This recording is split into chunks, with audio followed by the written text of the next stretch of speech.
ንገረኝ። ለአንዲት ገጠሪ ፋራ ብለህ እኔ ላይ ጀልት ታነሳ አይደል? ለምንድን ነው የማትረጋጊው? እንዴት ብዬ ልረጋጋ? መልስልኛ። መረጋጋት ማለት ለአንተ እንዴት ነው? አረ በፈጠረሽ ሮዚ ተረጋጊ። አልረጋጋም። ተረጋጊ እንዳትለኝ እሺ? ገና ይሄን ብልግናህን በአደባባይ ነው ጥቼ ማሰጣለህ። እሺ ሉሊት፣ አንቺ ምንም አትጨነቂ እሺ? ተረጋጊ። ሁሉም ነገር ሰላም ይሆናል እሺ? እኔ አንዳንድ ነገሮችን ሾፕ አደርግልሻለሁ እሺ? እስከዛ ድረስ ግን በተሞሸርሽበት ልብስ ቆይ እሺ? ምንድን ነው ያልከው? እንደተሞሸርሽ ነው ያልከው? ለምን ወዴ እገልሃለሁ። ሄሎ ሄሎ ሄሎ። ወይ በክብሬ ለሚመጣብኝ ሰው ደግሞ መታገሳችን ገባሽ? ምንም እየገባኝ አይደለም። ለአንቺ ስል ከሚስቴ ተጣልቻለሁ። ለአንቺ ስል በቃሻል። ነይ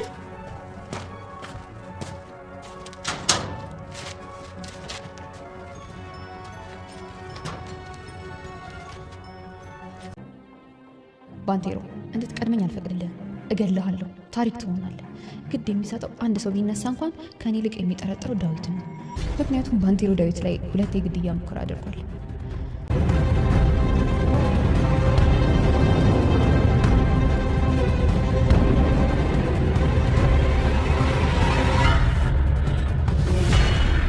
ትንሿ ሙሽራ ሉሊት ምንም በማታውቀው ነገር በጣም ከምትወደውና ከምትሳሳለት እንደ ወንድም ከምታይ ወንድሜ እያለች ከምትጠራው ወደ ቤት ተባረረች። ደብም ጨክኖ ምንም በማታውቀው ሀገር በር ከፍቶ እንደ ዕቃ አውጥቶ ጣላት። የሉሊት መባረር ያበሳጨው ባንቴሮንም ለሮዛ እኔና አንቺ እስከዛሬ የነበረን ግንኙነት እያንዳንዱ ለደብ እናገራለሁ ይላል። ሮዛም እድሜልክን ሽባ ሆነህ መኖር ካልፈለግክ በስተቀር አታደርገውም ትላለች። አደርገዋለሁ። የኔ ሽባነት ካሁን በኋላ ግድ አይሰጠኝም። እባክህ ከመናገር በፊት በተረጋጋ መንፈስ እንነጋገርበት ትላለች ሮዛ። ባንቴሮንም በፍጹም መናገር ወይም ደግሞ ከእሷ ጋር ሊወያይበት ፈቃደኛ አልሆነም። በቤት ገብቶ ሶፋ ላይ አረፍ ባለበት እንቅልፍ በያዘው ሰዓት ሮዛ ትመጣለች። ትሞታታለህ፣ ሳትቀድመኝ እቀድምሃለሁ ትላለች ሮዛ። ምናልባት ስላንተ ግድ የሚለው ሰው ቢመጣም እንኳ ዳዊትን እንጂ እኔን አይጠረጥሩኝም። ምክንያቱም አንተ ዳዊት ላይ ከአንዴም 2 ጊዜ የግድያ ሙከራ አድርገሃል እያለች ቢላ አንስታ እላው ላይ ለመሰካት ትዘጋጃለች። ሰላም ጤና ይስጥልኝ ውድና የተከበራችሁ በመላው ዓለም ያላችሁ ኢትዮጵያውያን ኤርትራውያን እግዚአብሔር ይመስገን ደህና ነኝ። ባሏ ሙሽራ ይዞባት የመጣው ሚስት ወይም ደግሞ ትንሿ ሙሽራ ክፍል 28ን አብረን እናያለን። ክፍል የሉሊት እናት ስልክ ሲደውሉ ሮዛ ነበረች ስልክ ያነሳችው። ናቸውም ልጄ አበባዬ በሚሉበት ሰዓት አይደለሁም ትላለች ሮዛ። አበባዬ የለችም በሚሉበት ሰዓት ምን አለበት ልጆትን ስርዓት አስይዘው ቢያሳድጉ ትላለች። በውሸት ክስ አቅርባ ህይወት ባሌን እያማገጠች በማለት እሳቸውም ቀጥታ ወደ ዳዊት ደውለው ዳዊት ልጄን ላክልኝ ይላሉ። ምንድን ነው የሚሉት በሚላቸው ሰዓት እንደዚህ አሳፋሪ ሰው መሆንክን አላውቅም ነበረ። እኔ እኮ ከዛ ክፉ ሰው ልጄን ስታወጣት እንደ መልአክ ነበር የማይህ ይላሉ። ምን ማለት ነው አልገባኝም ነገሩ በሚልበት ሰዓት ጭራሽ ደግሞ ነገሩ እንዲያስረዳ ትፈልጋለህ እንዴ? የራስህ ስህተት ሳያንስህ ልጄን መጠቀሚያ አድርገሃት እያሉ እሳቸው እኔ ልጅ ሳያት ተዋት፣ ምን አለበት ቢያንስ ሚስትህ ብታሳዝንህ ይላሉ የሉሊት እናት። ዳዊትን በነገሩ ግራ ተጋብቶ በጣም በመበሳጨት ወደ ቤት መጥቶ ሉሊትን በማታውቀው ነገር ሊወቅሳት ይፈልጋል። እሷም ምንም የማውቀው ነገር የለም ብትለው ሊረዳት ግን አልፈለገም። ሚስቱ ያደረገችው ተንኮልና ሴራ መሆኑን ድብ አልተረዳም።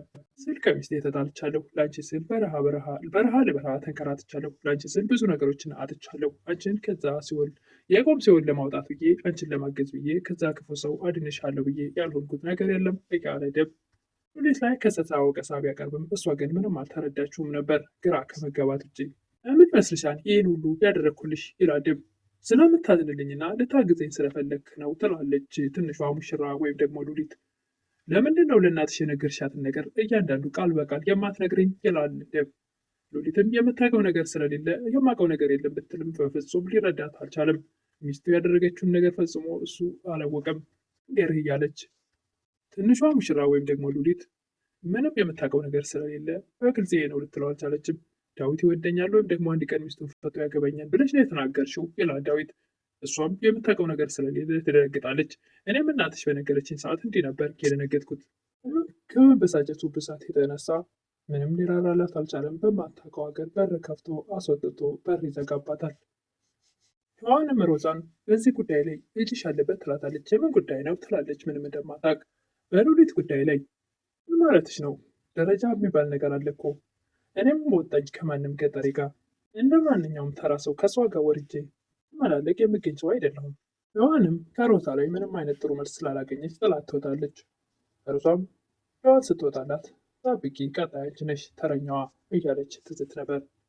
ባንቴሮም በሁለት እጆቹ ክራንች ይዞ እንደምን ብሎ ወደ ውጭ ለመውጣት ይሞክራል። የምትፈልገው ነገር አለ? ምን ፈልገህ ነው ብሎ ደብ ደገፍ ያደርገዋል። አዎ የምፈልገው ነገር አለ፣ መሄድ አለብኝ ይላል ባንቴሮ። ለምን ምን እያልክ ነው ይላል ደብ። ዛሬ ሉሊትን አበረሃታል፣ ነገ ደግሞ የኔ ተራ ነው። ስለዚህ በጊዜ ቦታ መያዝ አለብኝ ይላል ባንቴሮ። አንቆን አይደለውም ያስወጣዋት የራሷ ፍላጎት ነው ይላል። ምኞቷ ነው ይላል። ያችን ህፃን ልጅ ፍላጎቷን አላወቀውም፣ ልቧን አልተረዳውም ማለት ነው ይላል ባንቴሮ። ሚስቴን ፈትቼ እሷን እንዳገባ በሚልበት ሰዓት እንዳትጨርሰው ይላል ባንቴሮ። ህፃኗ ልጅ አልተረዳትም እንጂ እሷ እንዲህ አይነት ሀሳብ የሌላት ቀና ልብ ያላት መልካም ልጅ ናት ይላል ባንቴሮ። ደብም ከኛ ውጭ እዚህ ከተማ ማናለህ? ወዴት ልትሄድ ነው ይለዋል ባንቴሮን። ያችን ህፃን ልጅ እኮ ከዚህ ከእናንተ ውጭ ማንም አልነበራት፣ ግን ደግሞ በተሞሸረችበት ሙሽራ ልብሷ አንተን ተከትላ ወንድሜ ብላ መታ አባራታል በማታውቀው ሀገር ይላል ባንቴሮ። ምናልባት የሰው ፍጹም የለውም እና በእድል አስቀይማህ ሊሆን ይችላል። ነገር ግን ከኔ የበለጠ ማንም አስቀይሞህም ሊያስቀይምህም አይችልም። ስለዚህ ለእኔ ይቅርታ ያደረግ እንዴት ለእሷ ይቅርታ ማድረግ አቃተህ ይላል ባንቴሮ። ወዴት መሄድ ወይም ደግሞ ምንም ማድረግ እንዳለባት ግራ የተጋባችው ሉሊት እናቷ ጋር ትደውላለች። እናትየዋም የት ደረስሽ ይላሉ። እማዬ ቆይ ምን እያደረግሽ ነው ትላለች።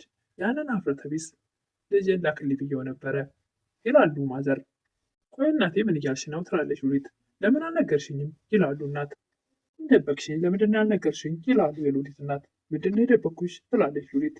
ያቆሻሻ ዳዊት ቅምጥ ሲያደርግሽ እንዴት ቢንቀን ነው ይህን የሚያደርገው እያሉ እናት በጣም ተበሳጭተው ትርፍ ቃላት ይናገራሉ። እማ ምን እያልሽ ነው? ምን ማለት ነው ደግሞ ይሄ ትላለች ሉሊት። እማዬ እያበርሽ ነው እንዴ ትላለች ሉሊት። ልጄ አንቺ ነሽ ያበርሽው፣ ከባለትዳር ወንድ ጋር መጨማለቅ ፈልግሽ እንዴ ትላለች እናት።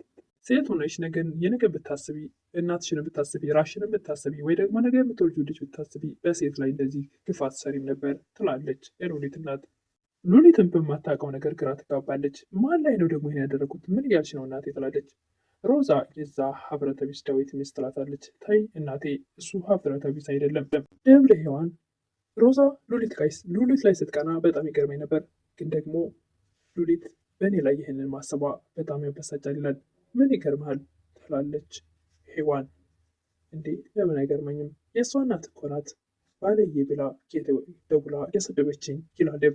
አትፍረድባቸው እናት አይደሉ ትላለች ሔዋን። እሱም ልክ ነሽ፣ እናትየውን ሳይሆን ልጅቷን ነው የሚመለከተው ይላል ደብ። ሔዋንም ብትወድህ ብታፈቅርህ ምን ይገርማል ትላለች። ምን ማለት ነው ይላታል። አንተን አይቶ አለመውደድ አይቻልም ትላለች። እሷ እኮ ገና አንድ ፍሬ ልጅ ናት ይላል ደብ።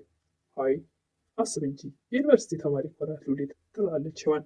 ሉሊትም የት እንደምትሄድ ግራ ገብቷት አስፋልት ላይ ቁማ እናቴ የምነክቷት ነው ይህን ሁሉ ነገር ያደረገው ምን አይነት የሚያስከፋ ነገር ተናግረው ነው ወንድሜን የጋለች ብቻዋን በሀሳብ ሲናገራት የነበረውን በአእምሮዋ እየቀረጸች ተጨንቃለች፣ ተጠባለች። በር ላይ መንገድ ላይ ቆማለች።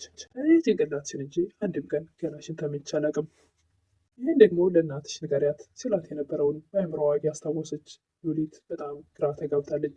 ልክ ነህ አንተ የኔ ገላ ሳይሆን አንተ ልብ ንጹህ ስለሆነ እና መልካም ቅን አስተዋይ ስለሆንክ ያ ነው ያስገድድህ ለእኔ መልካም ልታደርግ ብላ እንጂ ለሌላ ነገር አይደለም እያለች እያወጣች እያወረደች ብቻዋን ተጨንቃለች ሉሊት። እናቷ ጋር መልሳ ደውላ የምጠይቅሽን ብቻ አለበለዚያ እድሜ ልክሽን ከዚህ ግምትሽ ጋር ትኖሪያለሽ፣ እድሜ ዘላለምሽንም አይኔንም አታዩ። እናትም ምን ላድርግ ብለሽ ነው አበባዬ፣ አንቺ ሆነሽብኝ እኮ ነው።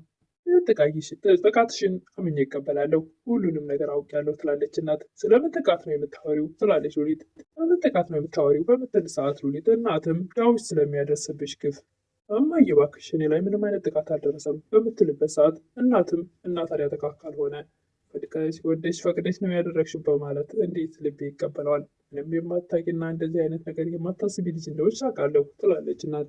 እንደዚህ ወራዳ ተግባር ትሰሪያለሽ ብዬ ላስብ ልጄ ትላለች እናት። ሉሊትም አልገባኝም እናቴ ግን ምን አስበሽ ነው ትላለች። የዳዊት ሚስት እያንዳንዱ ያደረሰብሽን ግፍ ነግራኛለች። ሮዛ ናት የነገረችሽ ትላለች ሉሊት። አዎ ሮዛ ትላለች እናት። እናቴ በቃሽ ካሁን በኋላ ይሄን ነገር አታንሺ፣ ሮዛ ማለት ተጠራጣሪና መጥፎ ሴት ናት ትላለች። ደግሞ እውነቱን ስላወጣች መጥፎ ሰው ተብሎ መታማት አለባት ትላለች እናት። ይህ በፊት እኮ እሷን አምኜ በረሃ ሂጄ በረሃ ሊበላኝና ከሆነ ሰው ጋር ተመሳጥራ ያሳገተችኝ እሷ ነበረች።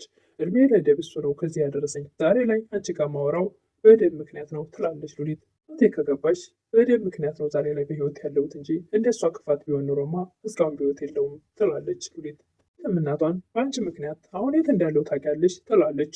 እናትም እየመጣች ከሆነ ነይ ልጄ ትላለች።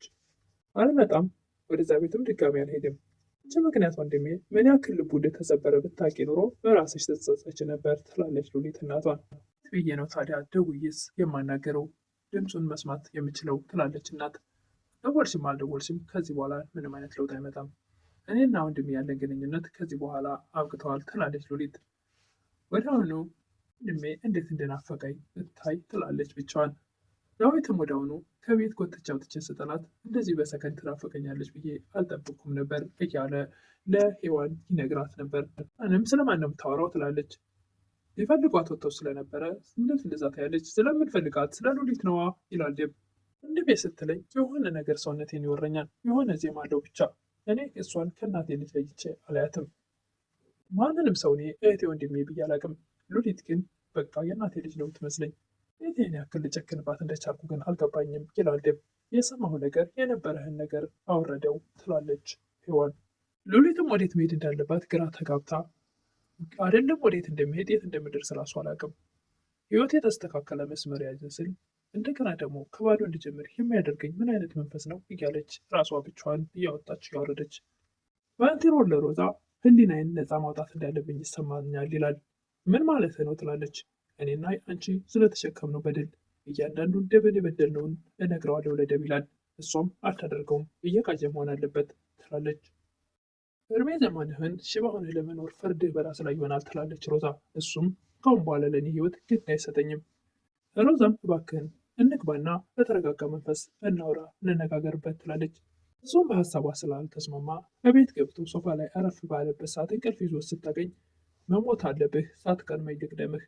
አንድ እንኳን ለአንተ ግድ የሚለው ሰው ቢመጣ እኔን ሳይሆን የሚጠራጠረው ደብን ነው። ምክንያቱም አንተ ደብ ላይ ከአንዴም ሁለቴ የግድያ ሙከራ አድርገሃል በማለት ቢላ አንስታ እላዩ ላይ ልትሰካበት ስትል እንግዲህ የዛሬው ቪዲዮ ያለቀው እዚህ ላይ ነው።